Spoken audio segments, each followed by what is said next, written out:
Hello and welcome to Confidently Wrong, a show by regular dudes talking with confidence about content we have no right to speak about with any kind of authority, but do it anyway.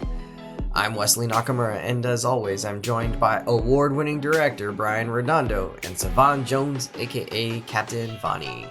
This is episode 211, and we react to the conclusion of Fallout Season 2. I'm confident that it's going to be the best show you've ever listened to, and well, hey, if it's not, you can always ask us for a refund.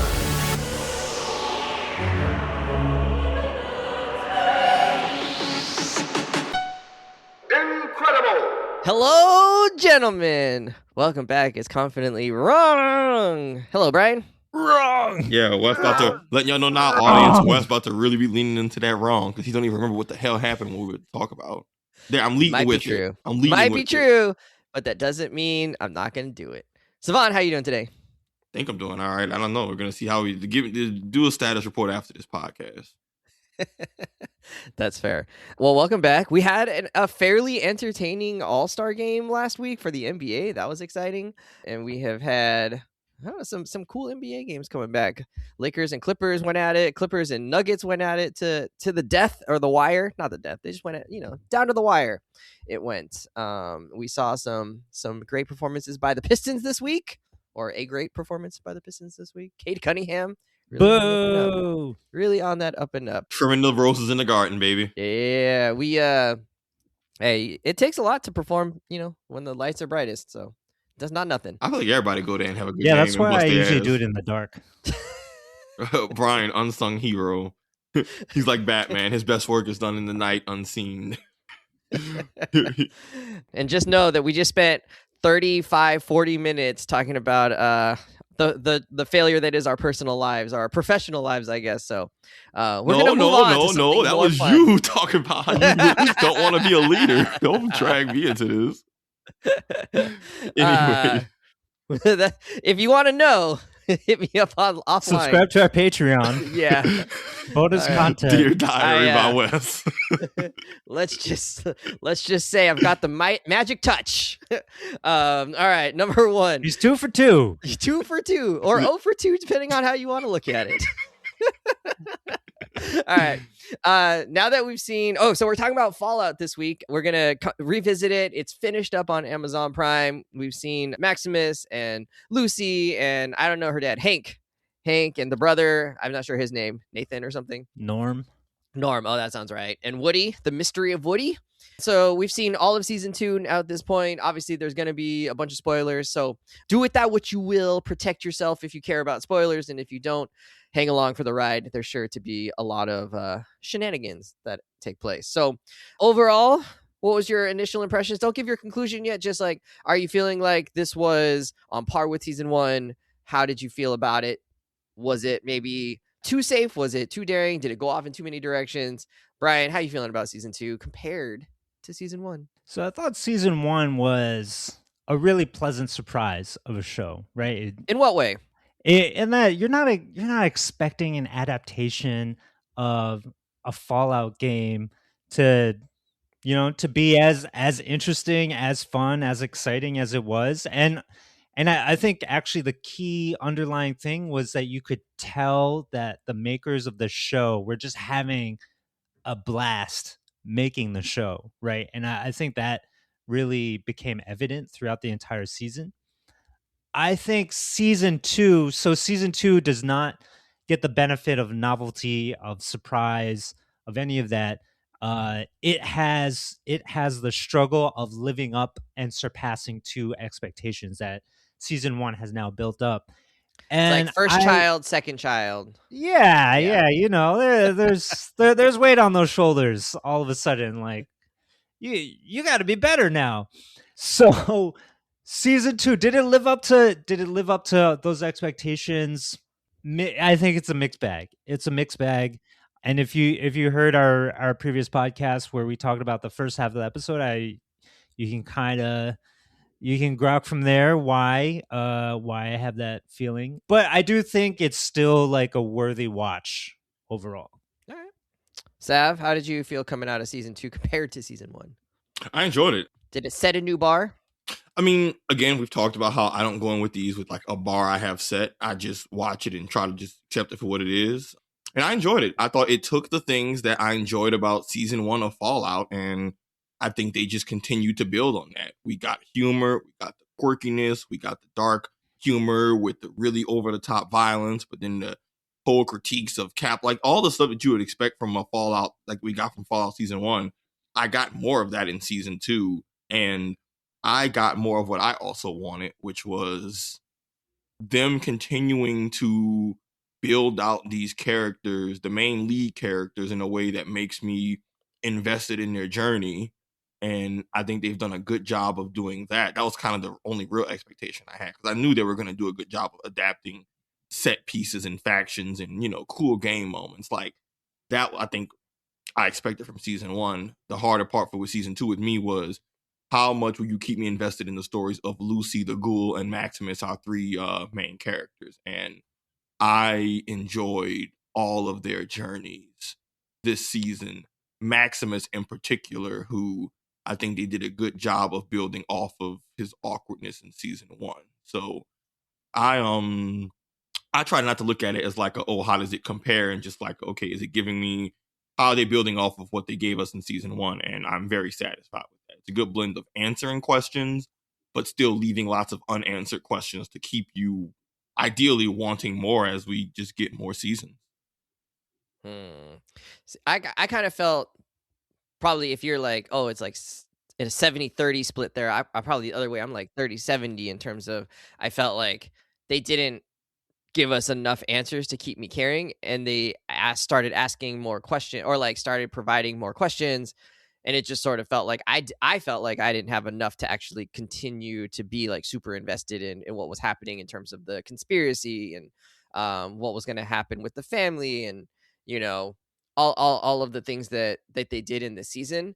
And granted, I think you're right in saying like we do need to judge it based on what it is and what it wanted to be, and in some ways, to me, this season is probably wanted to be a little bit more of like, let's open up more of the boxes, let's open up more of the like doors, and let you peek behind the curtain just a little bit to kind of see what's going on, but like also not see what's going on yet, right? Like we don't want to answer any of the big questions yet.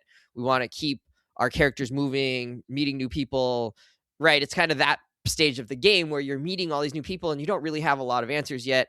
You're not going to get a lot of answers, and that's not what they're trying to do. I think as a television series, though, what was it, 8 episodes or something this season, 7 episodes, it was, I felt like I wanted a little bit more of some of those answers. And I feel like the questions that were asked in season 1 and towards the end of season 1, most of those did not actually get any kind of satisfying answer or like interesting answer that I wanted to keep me in. So that's kind of where I was compared to season 1. But season 2, I think does, and Sav mentioned this, that it does open up more, right? Like we're getting the death clause now. We're getting more about Robert House, especially in the second half. We're getting a little bit more about Vault-Tec than we knew before. We certainly get the Legion. We get the California New Republic to come in now. There's just a lot more that's happening. It's Canada. Canada. It's not just the Brotherhood and the Vaults, and that's it. We actually got a peek at Shady Sands in this season. How did that work for you, having like having more of the world introduced to you? Sav, what did you think of that? Yeah, I mean, I enjoyed it the same reason Brian, kind of on our previous episode about this, talked about. One of the appeals is that you have this world that has ended. All kinds of wacky shit has happened in the past 200 years. Some wacky, some serious, some this weird blend of both, right? Like you have these weird, like you can talk about the Legion, like there's these, like they're like these cosplayers, and at first look you're like, what the hell is this? But they're easily the most brutal faction in the series by a pretty decent shot. Like they're easily some of the most brutal. But I think, to Brian's point before, Brian, let me know if I'm misrepresenting your words, but like that's one of the cool elements of, remembers what I said. I try to remember what y'all say, but I remember but you made a good point about how seeing all the different set pieces and cultures and places and how they've all adapted in the 200 years post-war. It's just a really cool thing that the series can always kind of tap on to say, hey, we have our main characters, but no matter what, we're just going to show you cool places and you can see how the hell this happened after the war. Some of it you get a detailed answer, some of it you don't. But either way, that's the fun, like, world building that makes Fallout so dope. So for me, I was happy with that. We got more Legion. We got just the regular wastelanders living near the strip. You got to see more of Robert House and what his machinations are. Like, we got to see the NCR and how they failed, how they tried to come back up, what they mean to people. Like, for me, having Vegas in that world get filled out a lot more, that's just what makes Fallout so interesting. Like, that's what makes the game so good, is that you just see shit and you be like, how the hell did we get here 200 years later? All right, let's chat with some folks and find out. Or you just visual storytell. Like, even Wes pointed out, we had a part where there was a bunch of ghoulified Elvis impersonators who they're called the Kings, and that's so silly, but also like that shit's fun. Like, that was fun to watch Lucy have to light them all up, and you're like, oh, I wonder how that happened. And I don't know, those moments are very enjoyable things that fills out the world, and we got a lot of that from the silly post-war groups to even like the Enclave, who were learning like, yo, what is their deal? They like some kind of shadow government, super conspiracy. They have ears everywhere. I don't know. To me, Fallout is less interesting if it's a small, tight, contained story, because what makes it dope in the first place is seeing all the ways the world has changed and gone off the rails. And I think season 2 just did a great job of expanding that and taking our characters and putting them as inserts in it to have to like navigate the shit. Like, I don't know. I like our Brother of Steel exposition by just having Maximus meet all the different chapters, and we just get that world building of, oh, okay, so this is how all this shit happened. But I don't know. I'm enjoying that the show's just taking time to spread that out and give us a truly realized world that even for the new season, like, we know they're going to Colorado, I think they're going to continue that trend. So I am absolutely here for it. The more of the world we see, the happier I am. Brian. I think it's kind of a double-edged sword in this format of storytelling, because you do get all the positives that Savon just highlighted, right? Like, it is fascinating to see how, or what has become of the US in 200 years in this post-apocalyptic setting. It is kind of fun to think about, like, oh yeah, there's roach farmers in this old Vault-Tec building, or the Legion is going to erect Kaiser's Palace in Las Vegas, which is just like fun and silly. This is just great. But at the same time, I think this particular season also spends a lot of real estate over their 8 episodes of just like showing you all sorts of different stuff, and maybe not enough time helping you feel invested in any individual one of those things. So it's kind of like, yeah, we have our main characters, but sometimes it felt as though they were being kind of sidestepped or like deprioritized in order to just like to excavate all the different aspects of lore that they're trying to expand this world in. And the show maybe doesn't give us much rhyme or reason for how these different things are going to lead up and still build back into our main characters' stories in an important and meaningful way. Like, they sort of like hint at why like the Legion is important by the very end of the season, in that they're this big army is now making its way to Vegas, and you're gonna have to fight them, right? But like, up until that point, like, they were just kind of like a side bit, right? They're just kind of like in the background, and they don't really have a ton of impact for us. We like, it helps Lucy's story a little bit, but maybe not enough, right? And like, I think that was my issue with a lot of the different things that they're showing us, like Canada, for example. Like, it's like a fun thing that they're showing us, but I have no idea why we should care about Canada, or like Stephanie is this operative from Canada, or even refugee, or whatever she is. Like, I have no idea why I should be invested in this part of the story. It's interesting to think about. I guess like maybe there's a connection between like the abominations that that Cooper fought in Alaska and Canada or something. I don't really know. And I have no idea where that storyline is going to go. And I'm not sure that I care where that storyline goes. And I think that's sort of the part of the season that gets a little tricky for me. It's like, yes, these things are cool and interesting and fun, but what's the point?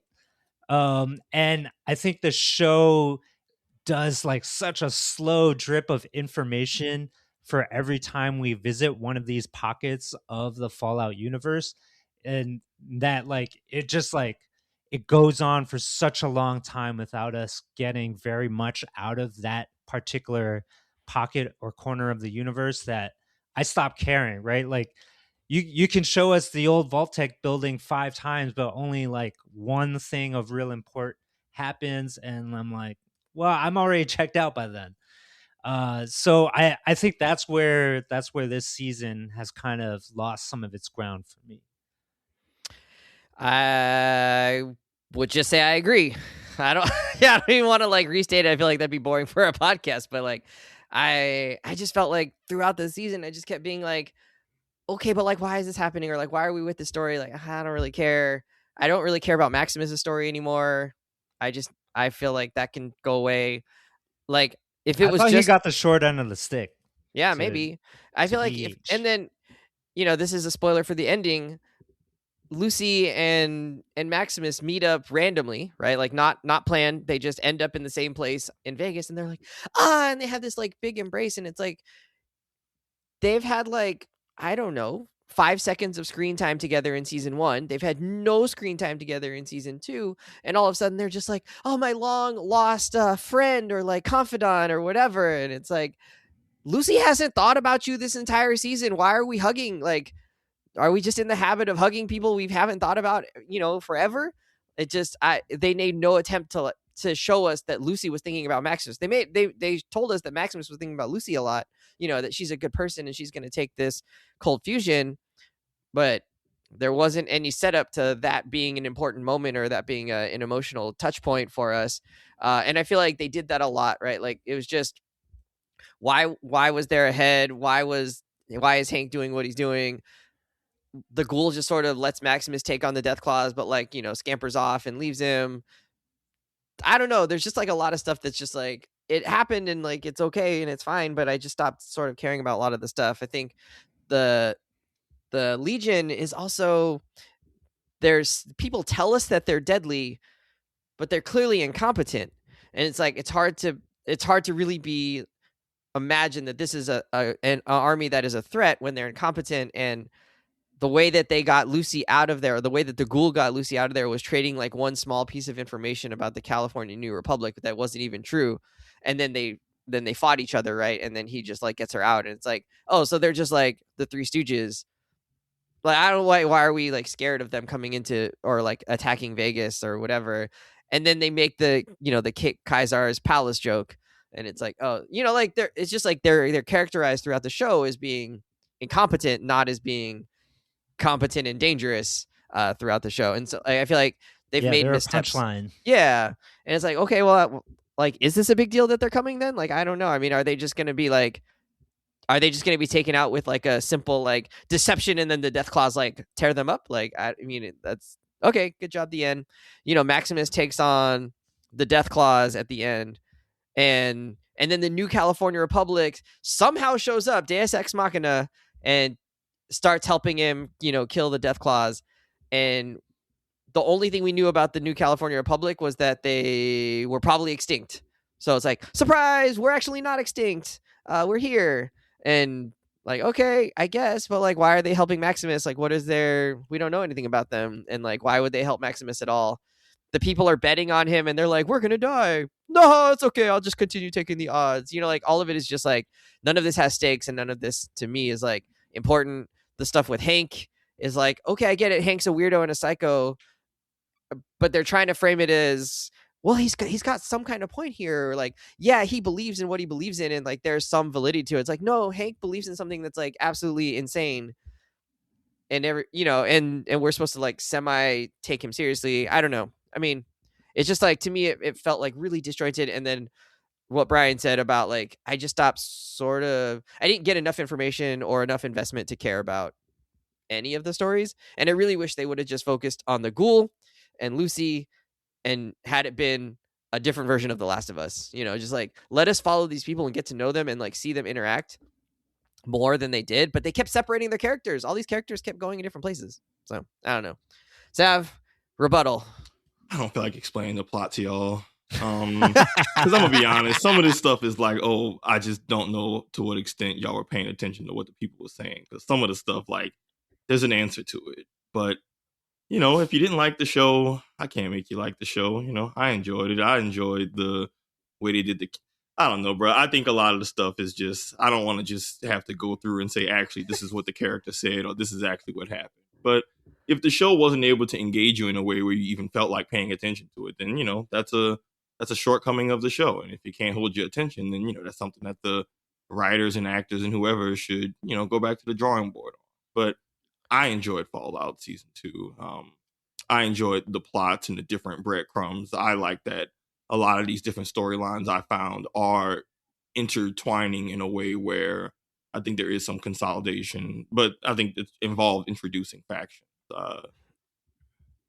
The rest is just me restating plot stuff. So I don't think that'll make it the most entertaining either. But I like that we have groups like the Enclave who their presence has been hinted at. And now, even in this season, they've done a good job of having their seeds kind of planted throughout the show. We know that FEV is them. We know, and that has something to do with the Vault storyline. And we know Hank is the Enclave member. We know that the president was also a member of Enclave.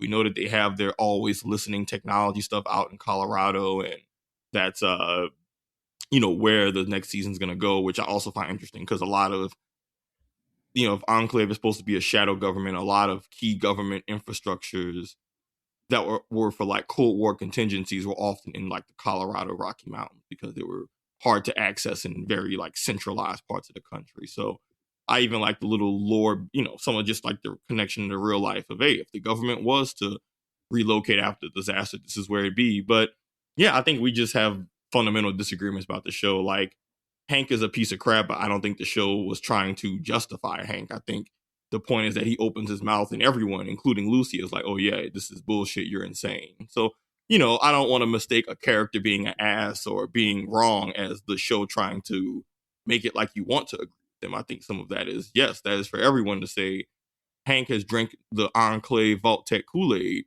but he's as wrong as possible. And that's why everyone responds to his stuff the way he did. But I enjoyed the show. I think my biggest critique would have just been like the Lucy Maximus stuff. We didn't really need any of that, but I enjoyed their individual journeys. I enjoyed Lucy figuring out the shit with her dad and them trying to figure out that line of like her dad raised her in the right way, but she has an innate moral compass that she's clearly very unyielding about. And I enjoy her having that mix of having her morals, but also not becoming a complete monster. I've loved all the characterizations we got of the ghoul in terms of Walton Goggins and he's a complete ass season 1. I like us getting to see more of how he was pre-war and more idealistic, and even Lucy starting to kind of break out that exterior of him being a complete ass. And, I enjoyed that because him being a complete jerk is cool, but I want something a little more interesting. And what I was hoping from season 1 is that we learn more about why he's the way he is. And I think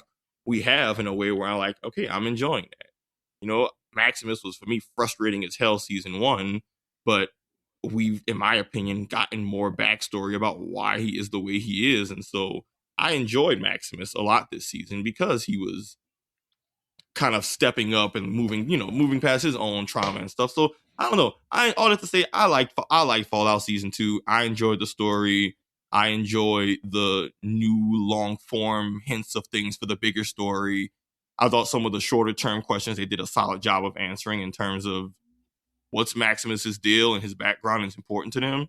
What's Cooper's deal with his family? What's Lucy's deal with their dad? I think those were main arcs this season that more or less got answered, but also opens up for more. So I don't know. I enjoyed it, and I'm really excited for the next season. I really wish we got more of Maximus. Like he was like my favorite character from season 1, and I felt like this season he kind of only gets maybe like an episode and a half in like totality of, that's what it felt like in terms of screen time, his percentage of screen time. And I appreciate that they fleshed out his backstory a little more.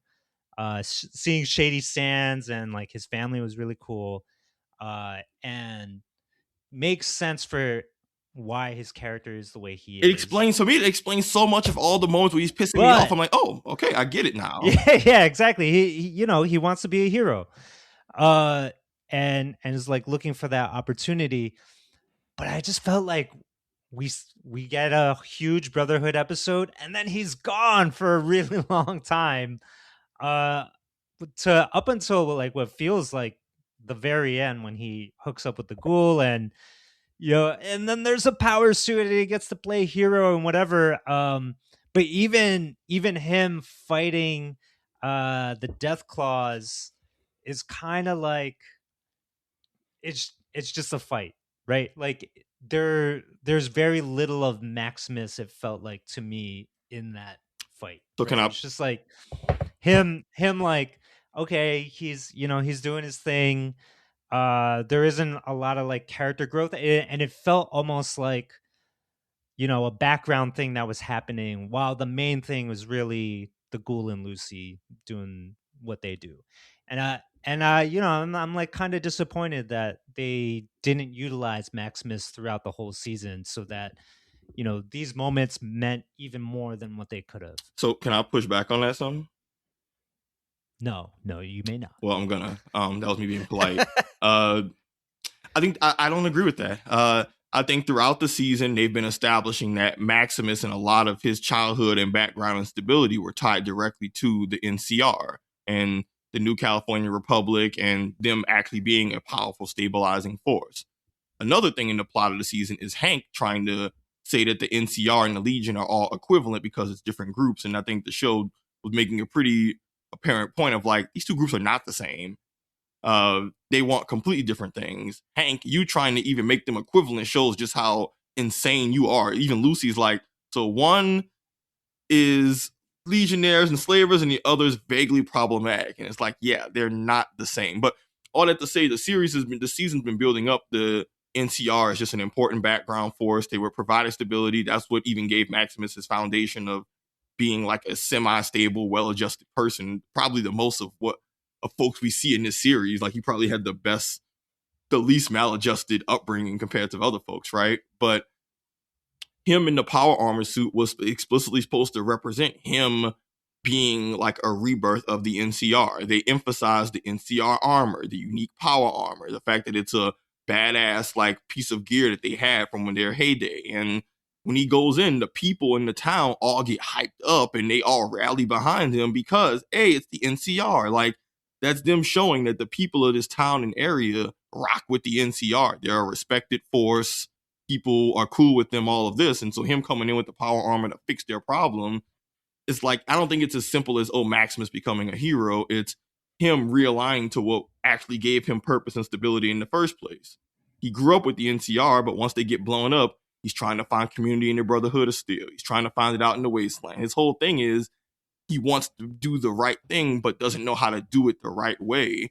And once he gets back in line with the NCR shit from his childhood, there's a noticeable flip, and he can become the hero that helps all those folks. And even not granted, they played this for jokes, but I think they were still semi-serious of like, when they saw, oh, he's just a kid, people were like, oh, okay, yo, we should try and do something. Now, granted, these are just wastelanders, so they wasn't going to just hop in. But I think the sentiment was important of showing, the people actually, in this indifferent, violent world, people actually do rock with the NCR, contrary to what even the Ghoul was saying. And even when the NCR does show up, it's worth noting that, like, the Ghoul can be an unreliable narrator. Like, his whole thing is being cynical and shit, but also a character can just be wrong. Like, he said that the NCR was gone, but he was wrong because he's a cynical asshole who hasn't even been around the NCR long enough to know how much things have changed, which I think the show established too when he goes to that outpost. So now, again, we can always go back to Brian of like, okay, you didn't agree with the execution or how they did it, but I think they did a very intentional job of kind of having that fight be more than just Maximus killing Deathclaw. It's him reconnecting with the thing that gave him most meaning and purpose And it's him saying, hey, you're not going to find it in the Brotherhood of Steel and their madness. You're not going to find it in these other places. The NCR, that's where you can find this community service helping other people, because they did that shit for you when you was a kid. And you got a full circle moment of he got saved, he got saved by somebody in the badass NCR armor in season 1 when he's a little kid. And they even have a full circle moment of another little black kid looking at him in his NCR armor doing the same shit, which I think was a very intentional parallel. But I thought that was a really defining moment for Maximus, because it's him finally not meandering around and kind of planting his feet saying, hey, this is where you want to help people? Cool. This is how you do it. Not with the Brotherhood where you got to stop them from killing children and all this other shit. Like, it's here. But I agree with you, but we hadn't seen Maximus for so long. Like, none of that comes through at all. Like, it's like, all right, here he is, and now he's gonna do his thing. Like by the time he comes back, it's like, oh yeah, we forgot about all that stuff, because we haven't spent any time investing in his character or his journey, right? Like, all those things that you mentioned happened like 7 episodes ago. I mean, he was in episodes 2, 4, 6, 7, and 8. Yeah, I'm obviously, exaggerating here, but this is what I'm saying though, is like, It didn't come through. it's not coming through. Like, I understand that those moments are meant to be played that way. Like, I know what they're going for, but when you don't show it, when you like keep this character on the shelf for such a long time, like, and then he just shows up out of nowhere and suddenly he's part of the main plot, like, things are going to fall to the wayside. Like, not everything is going to have the same heft and effectiveness.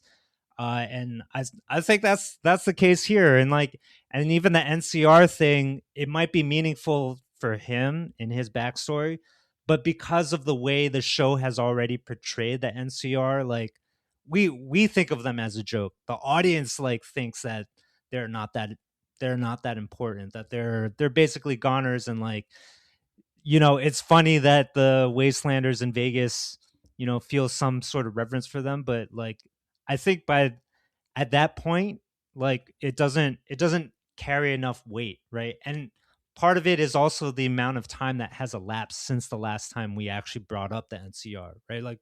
All of these things I think are actually storytelling issues, right? It's like we have not been led to believe or have this understanding of these things with the level of importance that we need to have for them, so that the character moment can actually pay off. And here I think it doesn't. I really think Maximus becomes such a side character. He's basically on par with Stephanie by episode 8 of this season. Oh, I think that's wrong. When his character moment should be huge, but I don't think it is. So you didn't think the Deathclaw, all that? So they had all that, the build up, the armor, the him and the ghoul trading the device for the armor, all that. You didn't think any of that was entertaining, or that? None of that was no. cool? I'm not saying it's not entertaining. I'm just saying that it doesn't hit as hard as it was as they entertaining wanted because to it. hit. Oh, I guess, man. To me, I was very much like, oh shit, he got the power armor with the NCR shit, and he got the music playing. I was like, oh, we about to. Maximus is here. I remember distinctly in my chair, like, oh, Maximus, you in this thing now, big dog. It's fun. I like that he's rocking it. I know, but for me, it was very much a, oh, cool, this is his full circle, it's all coming together moment. Because, again, in my mind, half the season or the whole series, he was trying to do the right thing, and Brotherhood, other shit kept getting in the way, which to me was a lot of his development of, he wants to be a good person, but no, circumstances don't let him. But they didn't frame that fight as Maximus is liberating the people of Vegas from the tyranny of the Deathclaws. It literally did, Wes. They let out the Deathclaws. Yeah, they framed it more as I need you to distract him so I can get inside. Right? I need you to take on the Deathclaws so that I can get inside the casino. Yeah. And then the people betting on them also just like made it feel more like a farce than anything else. Yeah, it's just like a fun time, right? Like it's like a James Gunn fight. These are insane takes.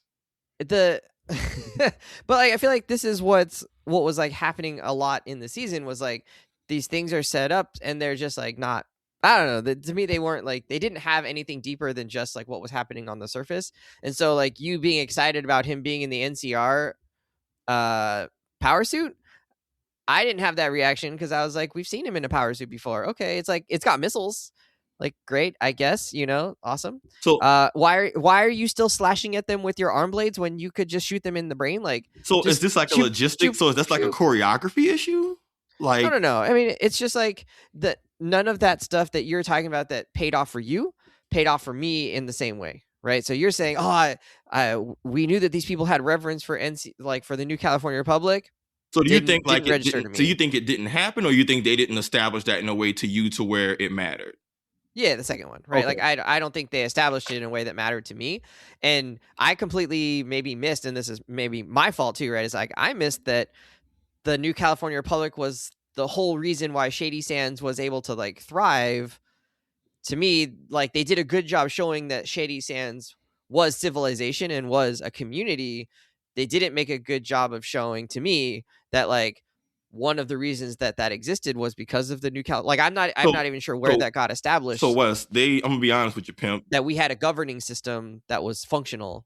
So Wes, I'm gonna keep it a beam, bro. They established that a lot of times. When every Shady Sands scene, there's nothing but NCR signs, NCR soldiers. Like I feel like in both seasons, they've been crystal clear that Shady Sands was not like it was the NCR. Like they had a provisional government, but I feel like they've name dropped that multiple times in season 1 and season 2.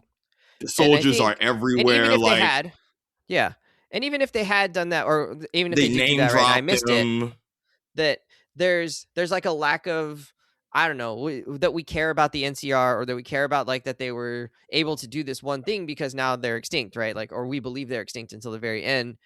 And even that sort of doesn't matter because now they introduce this idea of the Enclave, which apparently is like this Illuminati organization pulling all the strings anyways, but we don't know what they want. We don't know why. Like, do they want control? Did they want humanity to go extinct? Did they just want to see what happened if they made the world go to crap, like, and make it like this? Like, is the way that the world turned out part of a plan, or was it part of a plan that went wrong?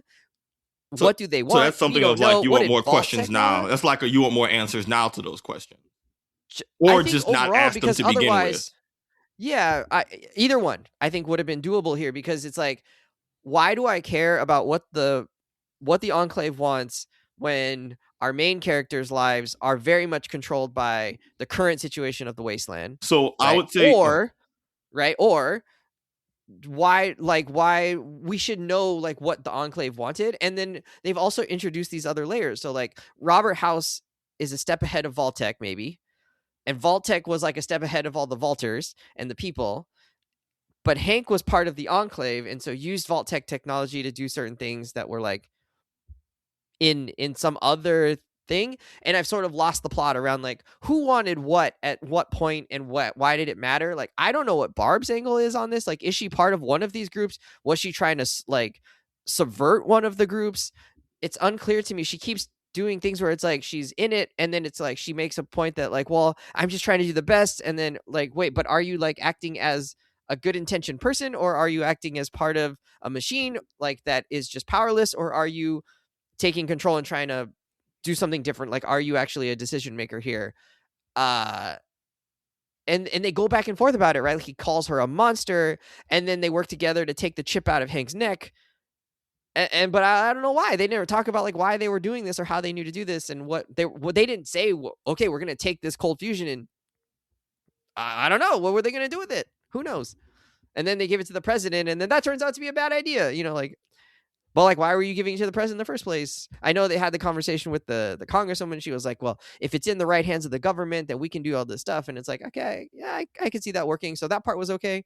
I don't know. There's just a lot that's like messy right now. And I don't think it had to be messy. I think they could have done that for us and like spelled out a little bit more of the like where people stand, even if we don't know why, like all of the conspiracies, like how they pulled it off. But I don't know. That's sort of where I was landing. Anything you want to say over that? Let's wrap it up pretty soon here.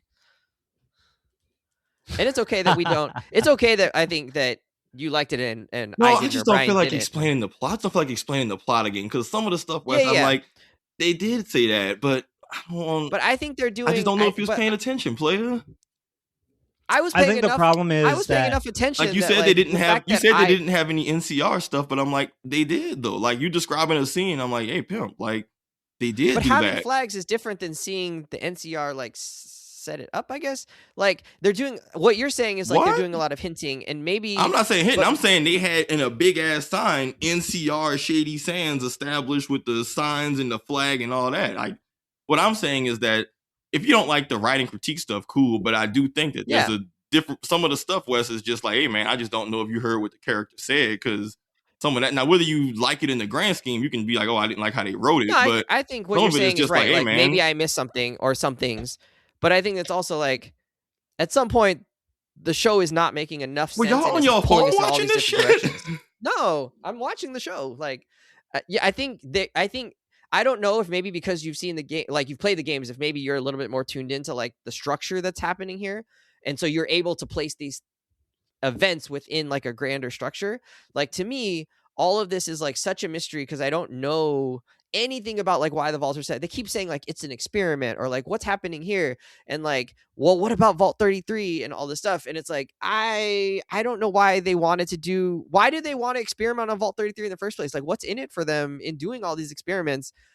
None of that like right. So it's like, are they just torturing people because they want to torture people? Do they have a belief system? Does Vault Tech have a belief system besides we want to make money? Or was that it? Right now it just seems like that's it. But then like why were they doing the stuff with experimentation then? Like that doesn't make you money. In my head at least it doesn't make you money. Like there's all this stuff that I feel like we just don't as a non-game player, I don't have any context for where this is coming from, and maybe that makes it harder to like remember these things that you're talking about. So like you keyed in on like, oh, the New California Republic is involved in Shady Sands, but I'm like, I'm focused on there was a bomb and everybody was gonna die, and Maximus's dad is crying about like having to leave his son in a refrigerator to survive this bomb blast, and everybody else is gonna die, right? Like that's where my focus was. It wasn't on like, well, what is the governmental, civic structure that they've established here, and how did the like larger social forces come at play here, right? Like I'm focused on like the fact that this man is losing his son, and so like Yeah. I think I think it's fair for me to be like I maybe missed some of those details because A, I'm not looking out for them because I don't know to look out for them, and B, because like sometimes our focus is on other things that are emotionally important, right? But they haven't made it important in other ways. Like I don't know. Do you know what I'm saying? And I actually think that's like one of the biggest issues with this current season is that I don't know what the show wants us to focus on. And there's so many different things that they're trying to show us. And it's I think it can be very distracting, right? As to like which yeah, Savon is like, are you on your phone? And it's like, I'm not on my phone, but maybe kind of, right? I'm like, which scene is the main scene? I'm not entirely sure.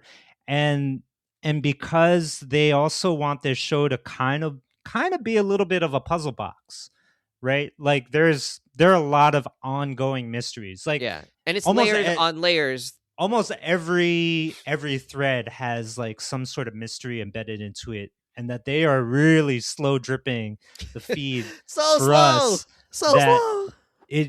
It gets distracting. It's like I don't know what question you want me to be asking anymore because I've forgotten, because that's how slow these things are moving. And I think that has an impact on the details that you decide to pick up on or don't pick up on, because it becomes very I agree unclear. with this, what you're saying, Brian. Yeah, it becomes very unclear the further we move along. Like, like I don't know what's really going on with this diode. Like, I've forgotten at this point why it's important or like what it even does, because things just keep unraveling, right? And it's like the show does not answer enough questions and instead doubles down on the questions, right? It's like it's doing the thing that Lost did a lot, that you kind of infuriate a lot of people, right? It was like, oh, there's another mystery now. Like it's not what you thought it was, and now we're just making it even more of a question mark. But we didn't answer enough to make you like understand it and want to know more. And we are doing all of that instead of developing the character themselves to keep you invested in it. And so I felt like that was happening quite a bit throughout the season. And that's not to say that like things on their own aren't interesting and have value.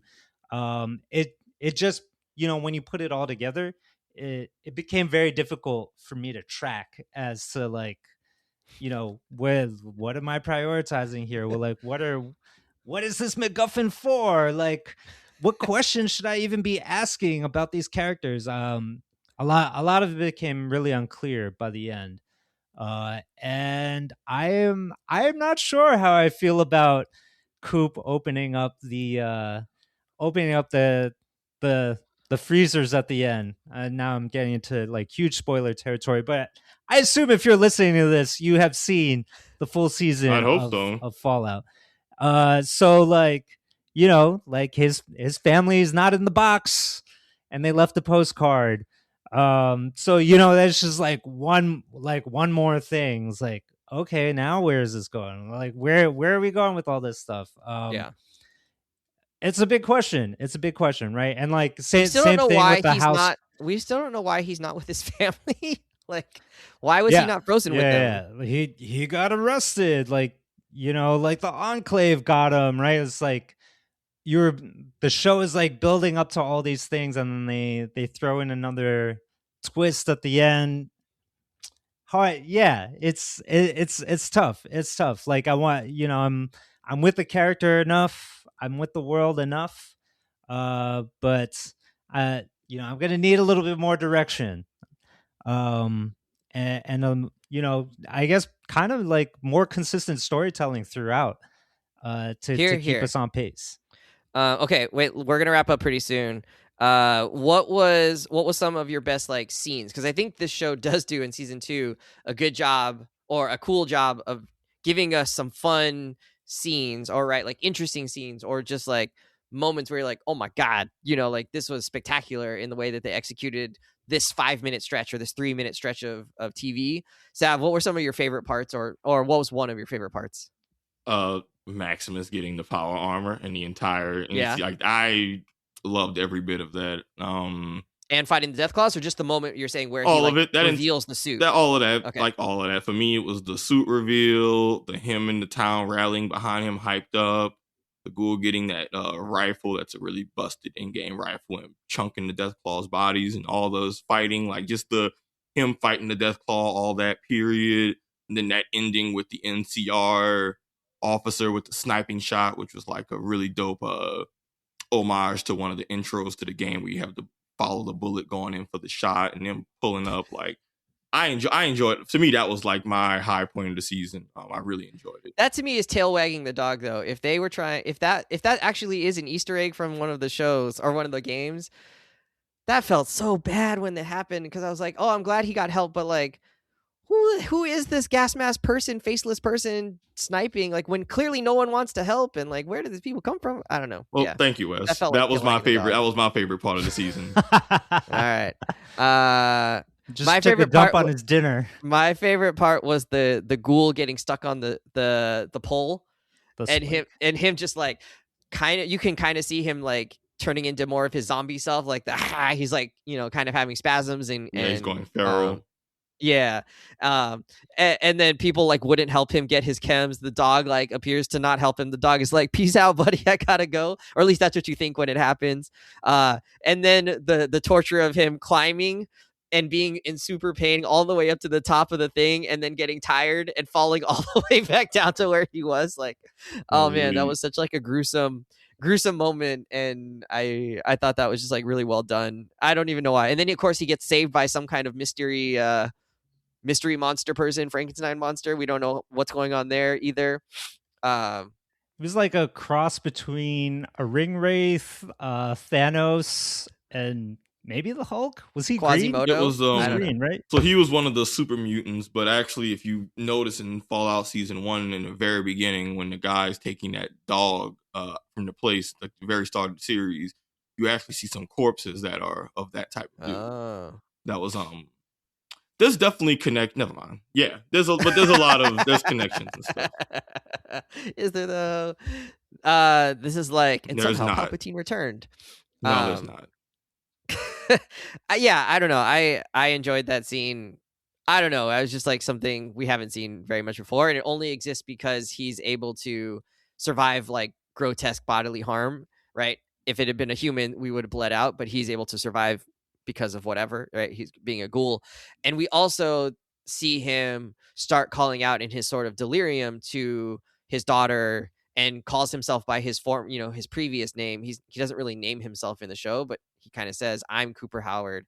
And so like, I don't know, I thought that was like really well done, and we stayed on that shot for a long time and saw what was happening. So it was the same scene where the friend he killed in season 1 was saying his name was Roger. When he started to go feral, they try to remind themselves their names as they start to lose their minds. So that was him kind of. Okay. Yeah, the friend was Roger, and he shot him because he was too far gone. But when he was starting to go feral, he was trying to remind himself of his identity so that he didn't lose himself to being a ghoul. Gotcha. Makes sense. Yeah, and so I thought that was well done. Brian, what was your favorite moment? Aside from Cooper crashing out and like doing the mechanical bull ride on a missile, very Dr. Strangelove, which was pretty fun. I really like all the stuff that Hank was up to. And when Lucy is brought down there, and we realize that all of the new human controlled people, or I'm saying it wrong, all the people that Hank has now put under like robot control or something, mind control, we find out there's a lot of them, and they're all working together in perfect unison and harmony, right? And like they're all at their desks, and they're like handing things like in perfect like musical theater choreography. And I thought that was just pretty fun. It kind of reminded me of that moment in Pluribus when massive people are infected, and they become part of the hive. It was very similar, right? You just see them working together like clockwork, with joy on their faces. And I thought that was just really fun. It kind of like drove the point home about what Hank was actually up to this, for most of the season, trying to, get that little product working on the rats and stuff. And like, oh, now this is the culmination of all of that. We're just going to have drones. Yeah, basically. All right, fair enough. All right. Rating season 2. How you feeling about it? I think I'm at like 3 out of 5. Some good moments, some enjoyable things. Overall, I felt like, to me, the storytelling and the way that they weave together things just like felt unsatisfying. But I'm open to season 3 because I think I do view this as like they were opening up a lot of mysteries, and it's possible that in future seasons they bring them back together and show us like what actually is going on here. I don't know if they're doing it at the pace I would prefer, but I'm an impatient person and I like to binge things. So, I understand that maybe the best thing for the show is to slow drip this stuff and to drag it out, and maybe they can, do a little bit to appease people like me and in future seasons. But I'm open to continue watching the show. So I don't hate it. I just felt like there were some things where I'm like, I don't really get what's going on. Like, can we get to something where things seem to matter more, or like that we care about more in a few spots here? Brian, what's your rating for the season? I'm going with 68 Elvis ghouls out of 100. I think the show is still like is really fun and quirky when it hits, and there is curiosity there. I'm not gonna lie, that's the thing with like puzzle box shows. You kind of just want to know what's going on. And I really like the ghoul. Like, Walton Goggins can do no wrong in my mind. He's a perfect man. I'm definitely with him in his story throughout, and I'm glad that Maximus is now with Lucy, so maybe he can have more screen time. So I'm looking forward to that. Sav, how would you rate season 2? Yeah, I give it a 9 out of 10. I mean, for me, it just took everything I enjoyed about Fallout Season 1, and I think it just built on it. I think the production value and just the way they adapted the world, they were as good as ever with that, but they expanded it and gave us more. To me, this is a series that thrives off of the why did this happen question mystery. To me, that's a feature, not a bug. And they've, to me, done a good balance of having questions that I'm itching to know the answer to, but providing answers to some other questions to where I can feel somewhat satisfied. And I'm excited with just the direction they're going to take. And this is one of those shows where they clearly have lots of long series running mysteries, and I don't necessarily expect them to answer it at the end of each season, but I feel like we've gotten parts of answers that, for me at least, is okay. I can't wait to see what they do with it. I'm having fun coming up with my own theories about what's going to happen, and I'm engrossed enough to where I want to see the follow up to see where they take it. So I'm all in, and I can't wait for more Fallout. But I like it as much as season 1.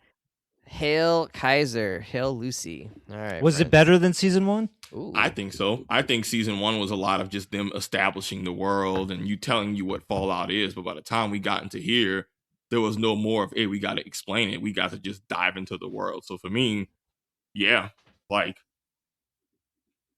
I don't, like, for me, it's like, I don't need time for y'all to explain how vaults and ghouls work. I want to just get into the actual big, long-standing mysteries, which were there.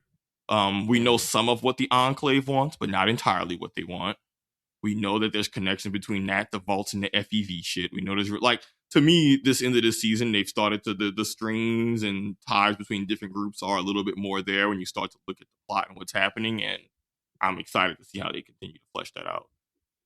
Like, Enclave and the vaults are clearly tied together in a very close way because we're seeing Enclave pop up amongst different groups, different spaces. So what's their end game? We know that it involves power and domination, but the details, I don't know, but I'm excited. We know that there's a bunch of those boxes everywhere and that are miniaturized and have activated sleeper agents. We don't know who they are or what they're going to do, and that's going to just, to me, be a fun mystery of like, okay, that's on the table. How's that going to pop up for us? When and where? And that are those, like, for me, there's lots of moments like that of, we know a little bit about what's happening. You were asking about Vault 30, the Vault West, like, we know that it has something to do with FEV, which they even say is called the forced evolutionary virus. So do we know exactly what?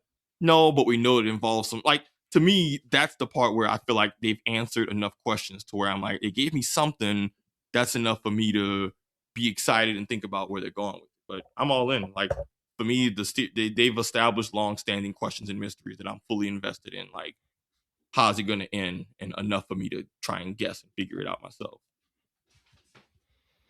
So Sav has pushed his chips all in.